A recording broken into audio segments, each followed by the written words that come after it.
Go holler, throw him 9-6. All right. I hope y'all are impressed by what 96 looked like. 96, yeah. 96. Yes. Ooh. Woo! AT Okay. Aliens makes the appearance. And then you put Iron Man Nas, in there. Lil Kim, Buster, Riding Dirty. Riding Dirty, Fugees, Fugees. Iron Man, Machiavelli, and All Eyes on Me. Reasonable So- Doubt. Master I- P. The Muddy Ice Cream Waters. Man. So Is that Muddy Waters? That was my nigga Moby Dick too. Muddy You Yeah, know, Waters. that's Muddy Waters. So I'm gonna jump out first. I'm gonna Shit. give this a 9.5. Damn.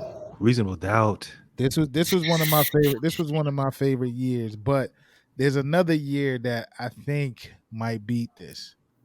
But this is like this almost 10 mics for me. Shit.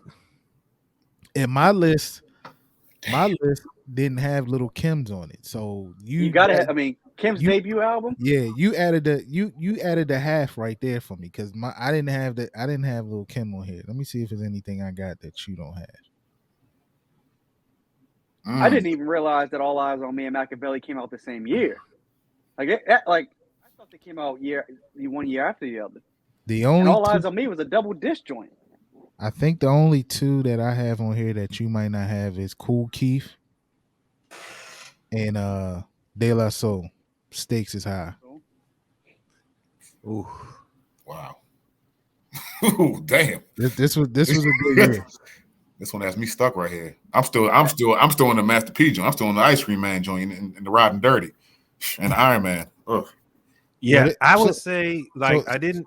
So Go hold ahead. up. For the people, because I keep forgetting, for the people listening who might not be watching it. So we have in 96, we have It Was Written, Nas, the Fugees, The Score.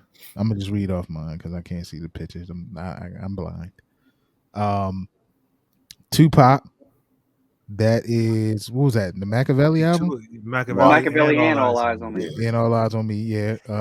Outkast, AT Aliens, Mobb Deep, Hell on Earth, Redman, Muddy Waters, Ghostface, Iron Man, Mobb Deep, Hell on Earth. Did I already read that? I might have. Buster's And first joint. Buster's first. The Coming. The Coming, Yeah. Reasonable Snoop- Doubt, The Dogfather. The Dogfather, yes. I remember you bought that album too, Holla. I had to support Snoop, yo. It wasn't his best work, but I had to support Snoop. So what you got? Go ahead, Brandon. I cut you off. What you rate this year? For me, I would say I would give it a 7. Outkast, AT Aliens would be on a list of 10 for me.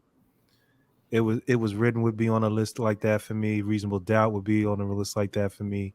Busted shit would be on a list like that for me. Iron Man is a great album. I probably get that like an 8 out of 10.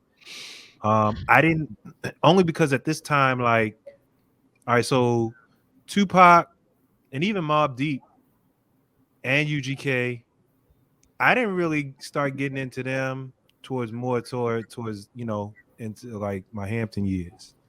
You know what I'm saying? I definitely didn't listen to a lot of Tupac in high school. I didn't have Lil Kim's album, but I understood what was going on there.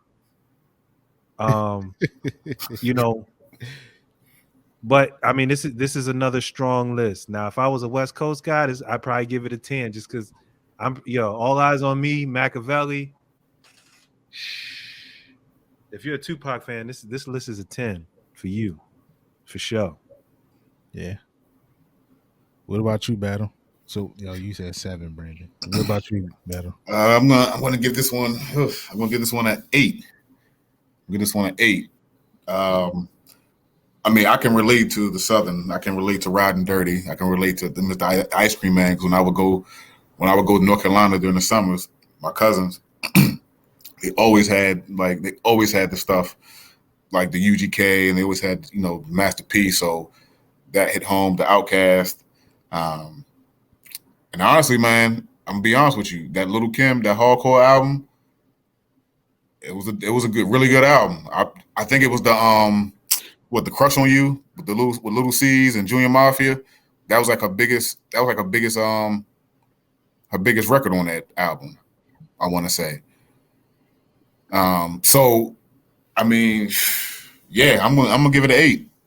I'm gonna give it an 8. I mean, I can't forget Iron Man. I mean, like I said, you got so many on here. You know, of course, Pac, the All Eyes on Me, and the Machiavelli, and the Fugees. I remember walking in high school. I remember walking around in high school listening to the score all the time. So, yeah. But Riding Dirty and Mr. Ice Cream Man, especially Riding Dirty, that was memorable for me. What about you, Alex? I'd say it's an 8, man. I was a big West Coast guy. I guess probably still am. Like, I bumped that All Eyes on Me. I think it's track number 2 on disc 2, the joint with George Clinton. You Can't See Me. I used to play that damn song all the time in my bedroom in Frederick, man. Like, really loved All Eyes on Me. Loved Machiavelli. Busta's debut album, I thought was tremendous. I wasn't a big Reasonable Doubt fan. Like, it took me years later to get into Jay. Like, at that time, like, basically I had too much going on with Tupac and Snoop and Death Row, like, and Biggie. I didn't have much capacity for Jay at that point, but later on I've grown to appreciate it. The Fugees, I love that album. I loved AT Aliens also, but Tupac, his albums jump out big for me. So but I would give this an 8. Yeah, like I said, this was a strong year for me. I already gave my score, but that Reasonable Doubt, it was written is borderline my favorite Nas album. And then the Fuji, I mean, like, I mean, my mom bought that album, like, so I'm like, yo, like that's how big that album was. So Yep. yeah, I think this was a strong year For sure. You I got was looking. you got You have 97. Nah. I What got is it? I got 97.